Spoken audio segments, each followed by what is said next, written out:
C'est un des hauts lieux de l'étude des agrumes. Une collection exceptionnelle de l'INRA sur 14 hectares, probablement la plus belle au monde. Ici pousse ce bigaradier panaché, une orange amère qui vient d'Inde, ou cette main de Bouddha qui côtoie le pamplemousse de Timor, qui peut atteindre la taille d'un ballon de foot. Ou encore cet étrange citron caviar. En tout, plus de 1000 variétés différentes. François Lureau est généticien.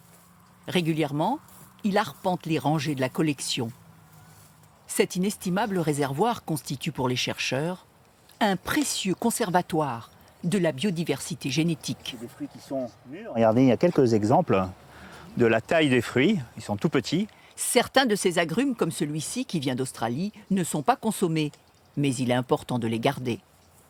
Potentiellement, ils peuvent avoir des caractéristiques intéressantes, des caractéristiques peut-être de résistance à des maladies que l'on ne connaît peut-être pas aujourd'hui et qui arriveront peut-être demain. Et du coup, on garde ce patrimoine-là génétique parce que c'est un représentant du patrimoine de la diversité génétique des agrumes du monde. Conserver également le citron caviar, la vedette du moment. Il y a 20 ans, personne ne le connaissait. Vous allez voir comment ça se présente. Regardez, je n'appuie pas, hein, donc toute la partie les vésicules qui ressortent comme ça, toutes seules, sans pression. Maintenant, les cuisiniers branchés se l'arrachent. Il peut atteindre 350 € le kilo à Rungis. Quel goût ? Un goût très acide et un arôme pas encore très prononcé d'eucalyptus. D'autres ne se mangent pas, comme celui-ci. Ça s'appelle le cédra main de Bouddha ou Sarcodactylis. Donc il a un peu une forme d'octopus, un peu notre chouchou de notre collection. C'est un fruit qui est constitué que de peau. La partie blanche également fait partie de la peau. Il a du succès dans le domaine de la décoration. L'autre vocation de la station, créer de nouvelles variétés. Dans ces tubes à essai, on invente les agrumes de demain. Ce que cherchent les généticiens en ce moment, une clémentine qui permettrait d'allonger la saison au-delà du mois de janvier.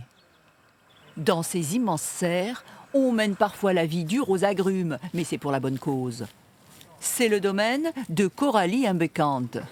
Elle assoiffe les plants jusqu'à les faire mourir pour ne garder que les plus résistants. On va essayer de déterminer la quantité minimale d'eau qui est nécessaire pour répondre aux besoins de la plante. Chaque petit groupe de plantes a des quantités d'eau qui sont apportées, qui sont différentes, et au fur et à mesure, on réduit la quantité d'eau pour voir jusqu'où elles vont tenir. Voilà. Par exemple, celui-ci, elle n'a pas tenu. Autre sujet d'étude pour cet ingénieur, parvenir à réduire la période de pousse d'un clémentinier en testant différentes greffes. L'INRA exporte ses plants rares dans une 60aine de pays. 400 à 500 kilos de graines annuellement.